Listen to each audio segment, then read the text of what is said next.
Shalom saudara, saya percaya sukacita Tuhan, damai sejahtera menyertai kita. Apa kabar saudara dimanapun saudara berada?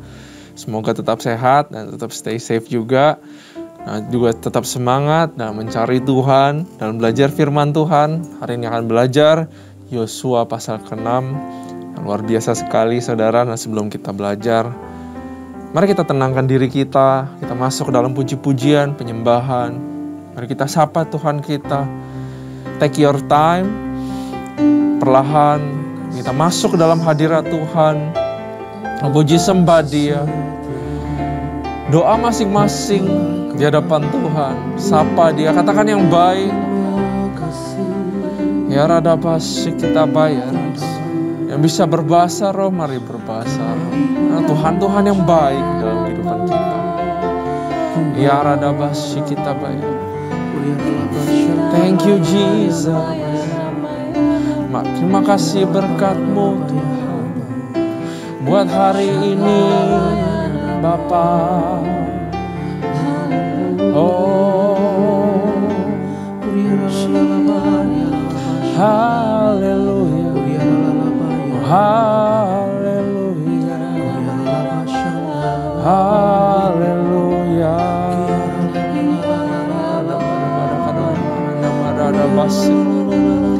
Ya radabasi kita, ya radabasi, ya radabasi. Amin. Amin. Takkan ku ragu Tuhan, janji-Mu yang menghidupkanku. Hanya padamu Tuhan ku berseru, dan mataku tertuju padamu. Kau selalu punya cara untuk menolongku. Selalu punya jalan keajaiban-Mu. Kau dahsyat dalam segala perbuatan-Mu, dan ku tenang di dalam cara-Mu.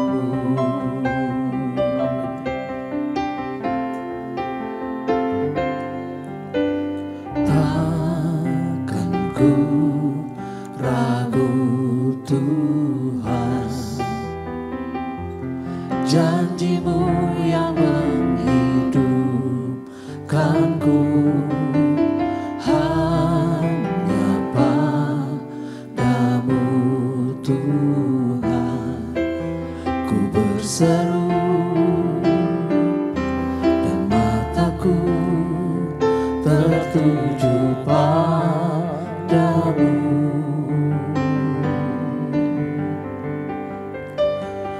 Takkan ku ragu Tuhan,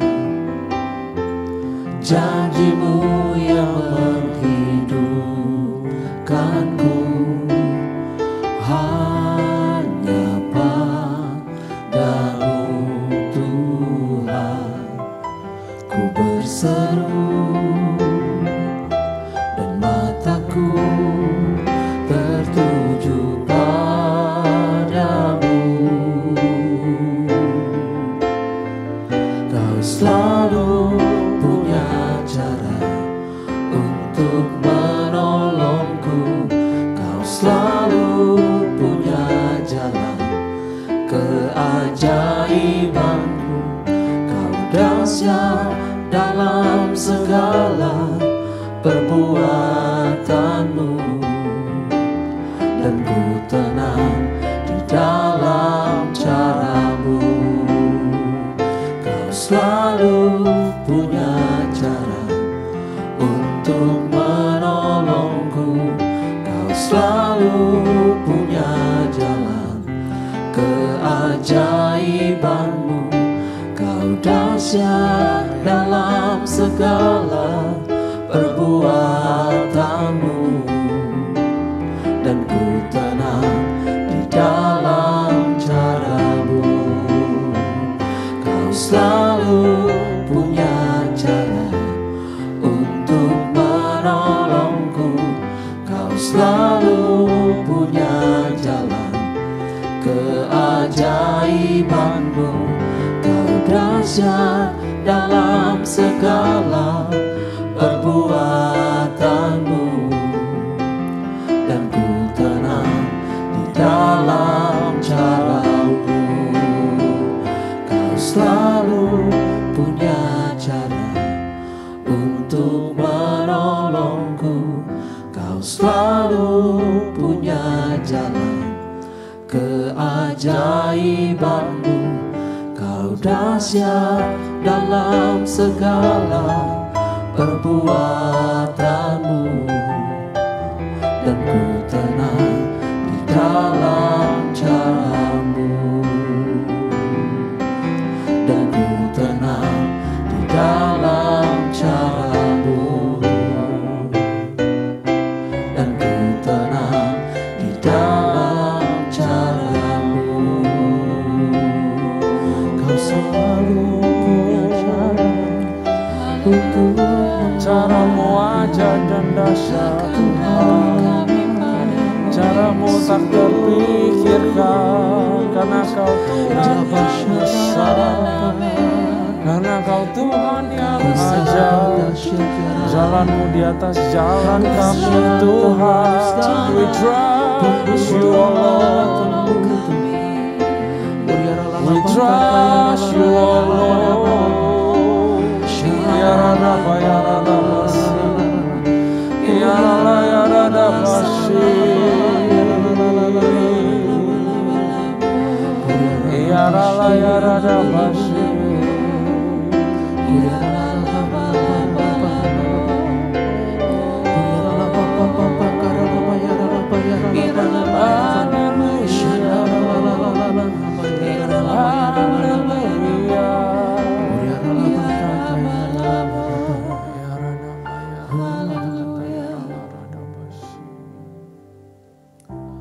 Bapakku datang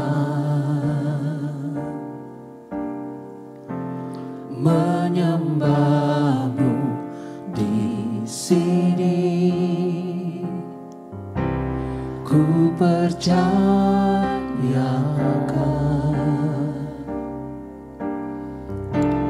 ada bagiku. Bapakku datang menyembahmu di sini. Ku percayakan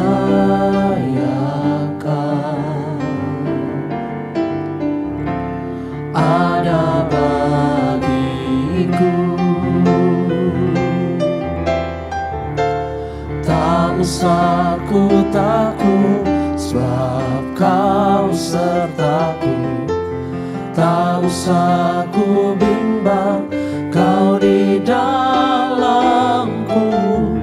Tak usah ku cemas, kau penghiburku. Saat ku lemah, kau kuatku. Ku nyanyi haleluya,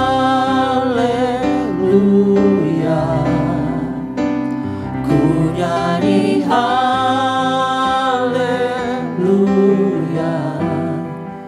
Sungguh kau hebat, ajaib perkasa perbuatanmu.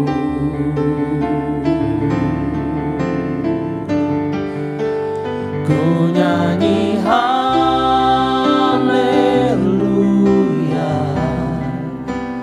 ku nyanyi haleluya.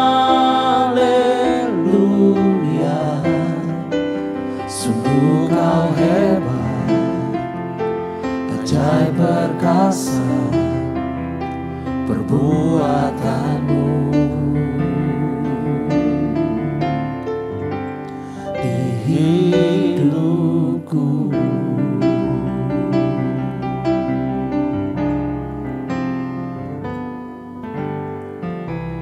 Bapakku datang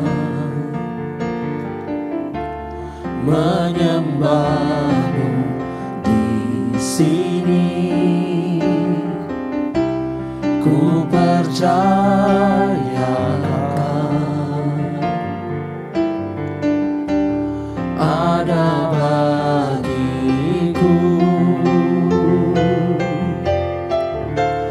Tak usah ku takut, sebab kau sertaku.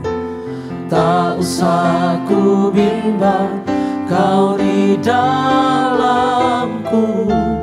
Tak usah ku cemas, kau penghiburku. Saat ku lemah, kau kuatku. Ku nyanyi haleluya,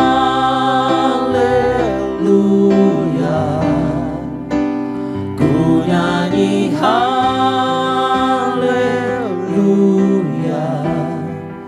Sungguh kau hebat, ajaib perkasa perbuatanmu.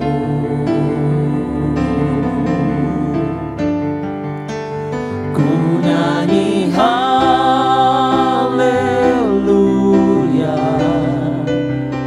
ku nyanyi haleluya. Sungguh kau hebat, ajaib perkasa perbuatanmu.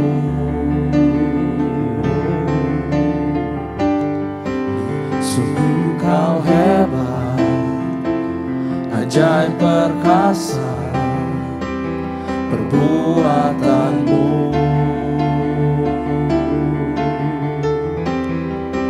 Sungguh kau hebat, ajaib perkasa perbuatanmu.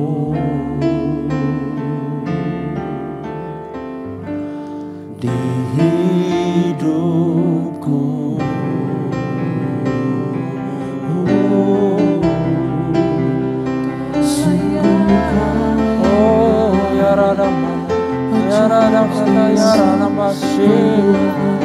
ajaib perbuatanmu, ajaib caramu Tuhan.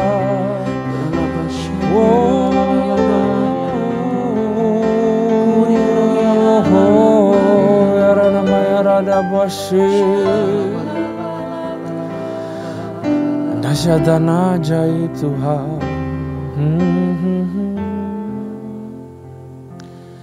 Makasih Tuhan buat pujian penyembahan ini Tuhan. Bahwa caramu bukan cara kami, caramu di atas cara-cara kami. Kami mau percaya caramu adalah yang terbaik. Bagaimana kau bentuk perjalanan kami, kau arahkan kaki kami Tuhan. Kami mau punya iman dan punya ketaatan untuk ikut cara-caramu ya Bapa. Walaupun tidak masuk akal, walaupun sulit dimengerti, tapi kami percaya kau adalah yang terbaik. Makasih Tuhan.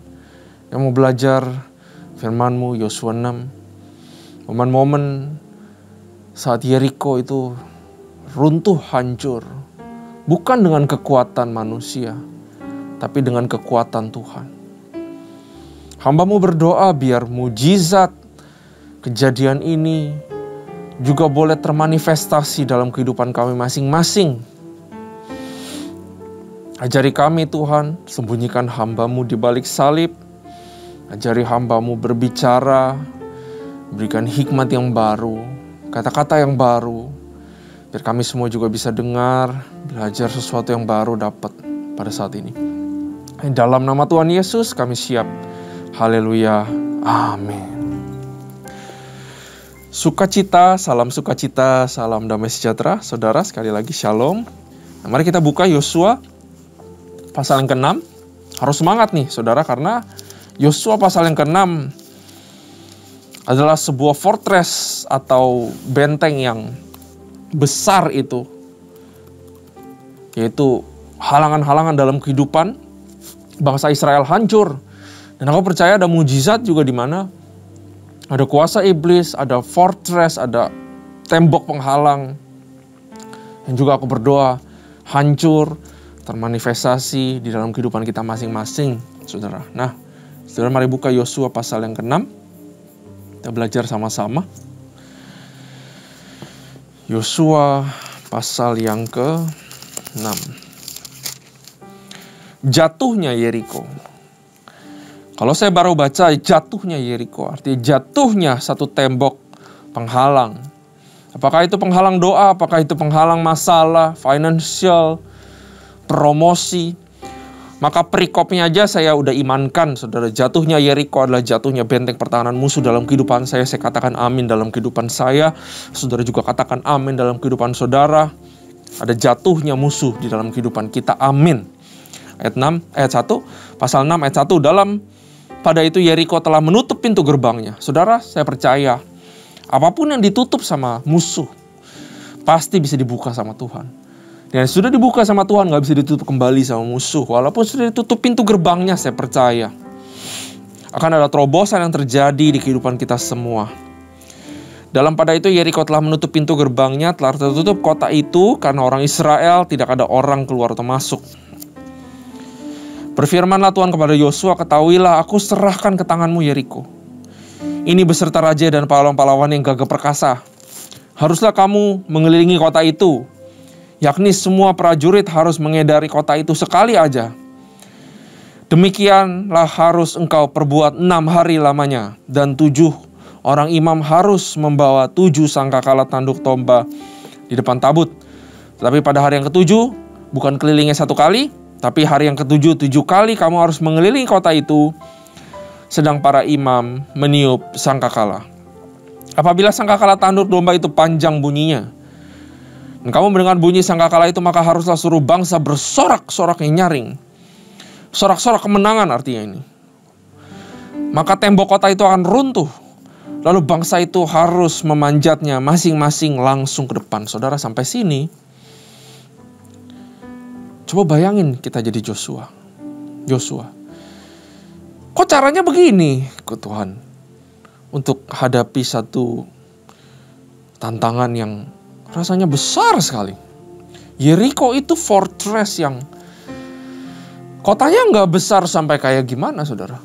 Tapi kubu pertahanan yang ideal, yang pas, yang susah ditembus. Perlu strategi yang matang. Perlu strategi yang luar biasa untuk rebut kota itu. Yosua mungkin udah nunggu Tuhan nih, gimana nih caranya yang mantap, cara trik-triknya kayak bagaimana. Tapi justru Tuhan pakai cara yang aneh. Saudara, mungkin terjadi dalam kehidupan kita. Tuhan, saya butuh pertolongan A, B, atau C. Lalu Tuhan bilang, oke, caranya adalah Z. Nah, bagaimana dengan kita, saudara? Mau percaya apa enggak? Mau ikut jalan Tuhan apa enggak? Mau pakai cara Tuhan apa pakai cara kita? Cara-caranya di luar kemampuan kita berpikir. Dia bisa pakai segala cara. Bahkan cara yang konyol pun dia bisa pakai. Untuk membawa kita ke satu titik yang kita gak pernah tahu caranya bagaimana. Hanya Tuhan yang tahu. Karena itulah dia Tuhan dan kita manusia. Waktu Tuhan bilang caranya, mau salah paham kayak bagaimana, balik untuk percaya kembali. Amin. Kita mau orang lain berubah. Kita mau suami kita berubah, istri kita berubah, anak kita berubah. Ini adalah masalah banyak ya tentang relationship. Kita mau orang lain berubah. Kita berubah dulu jadi taat di hadapan Tuhan. Caranya gampang kata Tuhan. Dan kamu gak perlu pusingin caranya gimana. Karena di dalam perjuangan-perjuangan kehidupan kita, apalagi yang impossible, yang mission impossible, caranya adalah caranya Tuhan. Urusannya Tuhan. Peperangannya peperangan Tuhan. Caranya cara Tuhan. Kita percaya aja sama dia. Itu doang, saudara. Satu hal yang simpel yang kita udah tahu. Tapi ngelakuinnya susah. Mari kita bertobat dan balik ke situ. Ayat 6, kemudian Yosua bin Nun memanggil para imam dan berkata kepada mereka, angkatlah tabut perjanjian itu, dan 7 orang imam harus membawa 7 sangkakala tanduk domba di depan tabut Tuhan. Dan kepada bangsa itu dikatakannya, majulah kelilingi kota itu, dan orang-orang bersenjata harus berjalan di depan tabut Tuhan. Segera sesudah Yosua berkata kepada bangsa itu, maka berjalanlah maju ke 7 orang imam yang membawa 7 sangkakala tanduk domba itu di hadapan Tuhan. Lalu mereka meniup sangkakala, sedang tabut perjanjian Tuhan mengikuti mereka. Dan orang-orang bersenjata berjalan di depan para imam yang meniup sangkakala, dan barisan penutup mengikut tabut itu, sedang sangkakala terus-menerus ditiup. Tetapi Yosua telah memerintahkan kepada bangsa itu demikian, jangan bersorak-sorai dan jangan perdengarkan suaramu, sepatah kata pun jangan keluar dari mulutmu, sampai pada hari aku mengatakan kepadamu, bersorak-sorak atau teriak, maka kamu harus bersorak. Demikianlah tabut Tuhan mengelilingi kota itu, mengedarinya sekali aja. Kemudian kembalilah mereka ke tempat perkemahan dan bermalam di tempat perkemahan itu. Keesokan harinya, Yosua bangun pagi-pagi. Lalu para imam mengangkat tabut Tuhan. Maka berjalan juga ke 7 orang imam, membawa 7 sangkakala tanduk domba itu di depan tabut Tuhan. Sambil berjalan mereka meniup sangkakala, sedang orang-orang bersenjata berjalan di depan mereka. Jadi orang bersenjata, imam, lalu tabut, dan barisan penutup mengikut tabut Tuhan. Sementara sangkakala terus-menerus ditiup. Demikianlah pada hari ke-7 mereka mengelilingi kota itu sekali aja, lalu pulang ke tempat perkemahan, dan begitulah dilakukan mereka 6 hari lamanya. Nah saudara, perhatikan baik-baik. Ada jarak antara 1 dengan 7.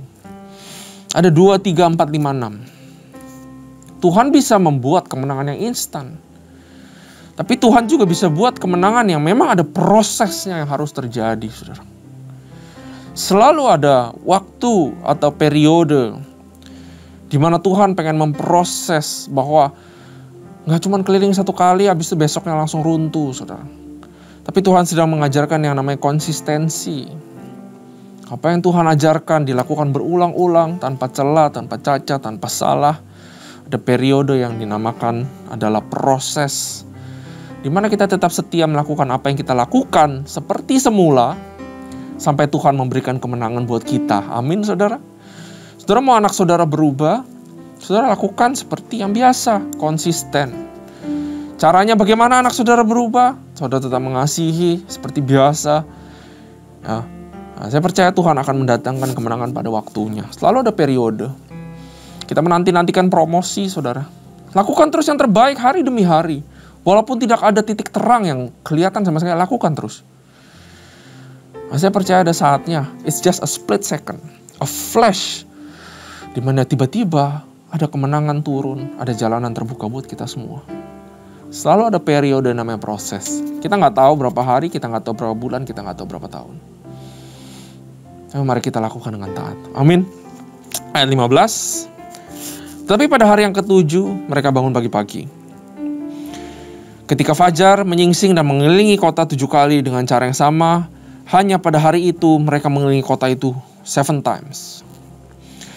Lalu pada ke-7 kalinya ketika para imam meniup sangkakala, berkatalah Yosua kepada bangsa itu, bersoraklah, sebab Tuhan telah menyerahkan kota ini kepadamu, dan kota itu dengan segala isinya akan dikhususkan bagi Tuhan untuk dimusnahkan.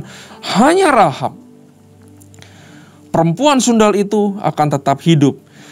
Ia dengan semua orang yang bersama-sama dengan dia dalam rumah itu, karena ia telah menyembunyikan orang suruhan yang kita suruh. Jadi sebelum ini ada 2 spy yang waktu itu diselamatkan, disembunyikan di dalam Rahab, di dalam rumahnya, sehingga mengadakan perjanjian antara Rahab dengan Yosua bahwa kalau dipasang sesuatu di rumahnya, yaitu sebuah kain, maka itu diketahui adalah rumah Rahab. Dia dibebaskan daripada hukuman atau tidak diapa-apakan oleh tentara Israel.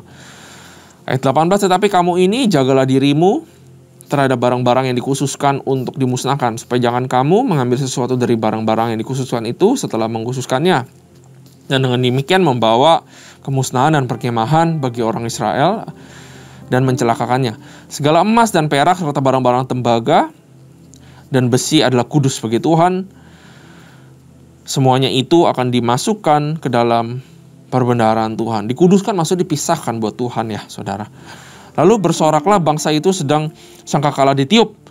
Segera sesudah bangsa itu mendengar bunyi sangkakala, bersoraklah mereka dengan sorak yang nyaring. Maka runtuhlah tembok itu, lalu mereka memanjat masuk ke dalam kota, masing-masing masuk ke depan dan merebut kota itu. Mereka menumpas dengan mata pedang segala sesuatu yang dalam kota itu, baik laki-laki maupun perempuan, baik tua maupun muda, sampai kepada lembu, domba, dan keledai. Tetapi kepada kedua orang pengintai negeri itu, Yosua berkata, masuklah ke dalam rumah perempuan sundal itu dan bawalah keluar perempuan itu dan semua orang yang bersama-sama dengan dia, seperti yang telah kamu janjikan dengan bersumpah kepadanya. Lalu masuklah kedua pengintai muda itu dan membawa keluar Rahab dari ayahnya, ibunya, saudara-saudaranya, dan semua orang yang bersama-sama dengan dia. Bahkan seluruh kaumnya dibawa mereka keluar, lalu mereka menunjukkan kepadanya tempat tinggal di luar perkemahan orang Israel. Tetapi kota itu dan segala sesuatu yang ada di dalamnya dibakar mereka dengan api, hanya emas dan perak dan barang-barang tembaga dan besi ditaruh mereka dalam perbendaharaan rumah Tuhan. Demikianlah Rahab perempuan sundal itu dan keluarganya serta semua orang yang bersama-sama dengan dia dibiarkan hidup oleh Yosua. Maka diamlah perempuan itu di tengah-tengah orang Israel sampai sekarang, karena ia telah menyembunyikan orang suruhan Yeriko yang disuruh Yosua mengintai Yeriko. Pada waktu itu bersumpahlah Yosua kepadanya, terkutuklah di hadapan Tuhan orang yang bangkit untuk membangun kembali kota Yeriko. Dengan membayarkan nyawa anaknya yang sulung, ia akan meletakkan dasar kota itu, dan dengan membayarkan nyawa anaknya yang bungsu, ia akan memasang pintu gerbangnya. Dan Tuhan menyertai Yosua, dan terdengarlah kabar tentang dia di seluruh negeri itu. Yeriko itu susah sekali untuk dikonquer, saudara, untuk diserang. Ya, sama seperti problem kehidupan, ada yang terlihat impossible, atau masalah-masalah yang terlihat tidak ada jalan keluarnya. Justru Tuhan sengaja memilih Yeriko untuk mempertunjukkan kuasanya, dan untuk kasih tahu kepada kita bahwa jalannya bukan jalan-jalan kita, caranya bukan cara-cara kita, caranya unik. Ya, kita nggak bisa memakai cara ini, saudara, untuk menyelesaikan problem. Ini adalah cara konteks yang dulu yang Tuhan berikan. Pada kenyataannya dalam kehidupan saya, problem-problem yang impossible selalu selesai. Tapi caranya semua berbeda-beda. Ya. Tapi dari semua cara yang berbeda-beda di dalam contoh kehidupan saya, semuanya satu. Saya akui bahwa kalau bukan Tuhan yang lakukan, kalau bukan Tuhan yang berbuat mujizat, maka saya akan nggak kemana-mana, saudara. Semua karena Tuhan. Caranya bisa beda-beda.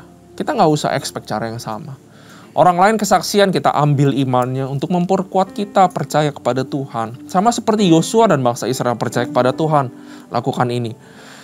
Esensialnya adalah percayanya. Caranya bisa berbeda-beda. Cara orang lain belum tentu cara kita. Cara papa mama kita belum tentu cara kita.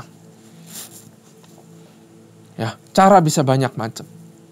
Bahkan dengan hal yang konyol pun Tuhan bisa datangkan kemenangan. Itulah tujuan kenapa Tuhan munculkan Yeriko. Supaya belajar percaya. Supaya kita tahu bahwa cara-caranya gak tentu sama dengan cara-cara yang kita pikirkan. Supaya kita jangan stress out sendiri. Kok ini gak bisa, itu gak bisa, ini gak bisa. Karena jawabannya itu kecil, saudara. Hanya pujian, penyembahan, bersorak-sorak di hadapan Tuhan. Meniup sangkakala artinya mengiring Tuhan dalam kehidupan kita. Esensinya di situ. Ya. Yosua percaya dulu dengan caranya Tuhan. Percaya dulu dengan kemenangan yang Tuhan berikan.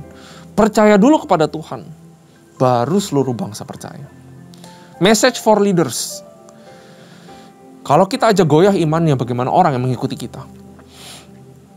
Ya, di zaman sekarang, zaman-zaman sulit, resesi terjadi, pemecatan terjadi, saudara. This is the history, akhir 2022. Yang akan menjadi tercatat dalam sejarah di Indonesia. Begitu banyak pemecatan terjadi. 2023 kita menghadapi sesuatu yang baru. Yang katanya lebih sulit. Ini adalah message for leaders, di mana percaya kembali kepada Tuhan. Iman adalah menjadi akarnya dan fondasi di dalam kehidupan kita. Di mana kita memimpin orang-orang. Terutama para pemimpin rohani. Mari kita kembali perkuat iman kita. This is a message for leaders, saudara. Ya. Dan jelas sekali untuk ngancurin Yeriko, Tuhan bisa berbuat sendiri. Tapi dia pakai imam, dia pakai tentara, dia pakai orang-orang yang mengusung tabut, dia pakai Yosua. Untuk partake, artinya untuk ikut di dalam sebuah kemenangan yang adalah battle-nya Tuhan. Ini adalah peperangannya Tuhan, bukan peperangan kita. Ini adalah peperangan Tuhan dan bukan peperangan orang Israel. Orang Israel dapat janjinya dan peperangan di tangan Tuhan. Itu Tuhan kita, saudara. Saat kita klaim janjinya Tuhan, warisan Abraham itu dalam kehidupan kita, saudara. Saya mau beritahu, saya mau share bahwa janji itu sungguh ada dalam kehidupan kita. Dan kita gak perlu khawatir peperangannya bagaimana. Karena peperangan itu punya Tuhan. Dan peperangan yang milik Tuhan pasti dimenangkan. Kalau kita rebut peperangannya dengan cara-cara kita, lama Tuhan, waktunya lama, saya gak cukup nunggu 6 hari. Saya perlu langsung berangkat, sorak-sorai runtuh. Kita maunya begitu, saudara. Tapi cara Tuhan bukan cara kita, waktunya Dia bukan waktunya kita. Rancangannya kita tahu damai sejahtera, tapi kadang-kadang yang gak klop apa? Cara dan waktunya. Yang kita mau waktunya kita, gak bisa. Saudara. Jangan rebut peperangan daripada tangan Tuhan. Tapi itu adalah peperangannya Dia, waktunya Dia, dan caranya Dia. Sampai waktunya terjadi, hari ke-7 bersorak-sorai. Apa yang harus kita lakukan? Percaya sama Dia, obedience and faith yang gak tergoyahkan. That's the meaning daripada jatuhnya Yeriko.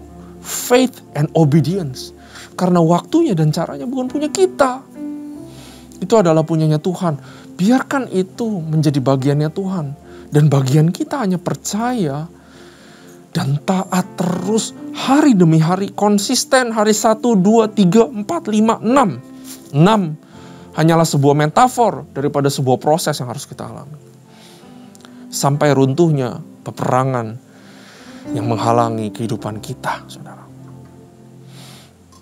Sangat menarik sekali. Tuhan suruh bangsa Israel ini kelilingi benteng kota Yeriko itu. Dan waktu mereka puter, ada hadirat Tuhan ya, ada tabut Tuhan. Lucunya begini, saudara. Kalau saya jadi salah satu prajurit, kenapa saya disuruh keliling? Saya makin takut itu lihat benteng tebel gede banget. Mungkin di benteng-benteng itu saya lihat ada musuh atau siapa, saya nggak tahu. Yeriko kan sudah tahu, mereka tutup semua. Mereka udah siap di dalam. Tapi bangsa Israel kayak dibawa sama Tuhan untuk, ayo pakai mata yang terbelalak, lihat musuhmu. Jangan takut.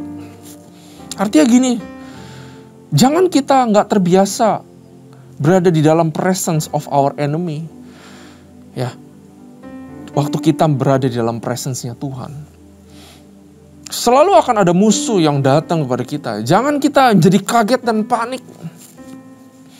Ya, karena firman Tuhan bilang, lihat aku mengutus kamu seperti domba di tengah-tengah serigala. Sebab itu hendaklah kamu cerdik seperti ular dan tulus seperti merpati.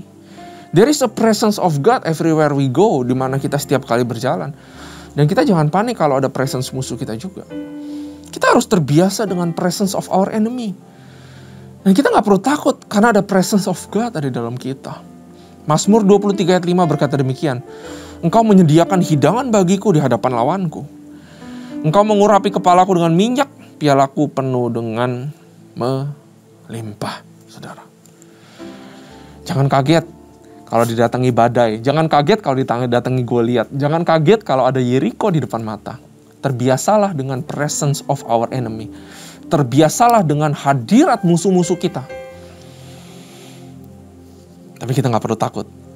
Karena ada hadirat tabut Tuhan Allah di dalam kehidupan kita. Amin, saudara. Kita boleh berjalan tiap hari menghadapi musuh kita. Selama kita mengiring Tuhan, peperangan punya Dia, cara adalah Dia, punya Dia. Dan waktunya adalah waktunya Tuhan. Saya percaya pasti ada kemenangan. Inti daripada Yeriko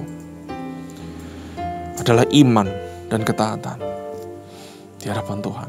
Nah, saya percaya Tuhan akan mendatangkan kemenangan yang luar biasa dalam kehidupan kita, saudara. Tetap beriman, tetap taat di hadapan Tuhan. Mari kita berdoa.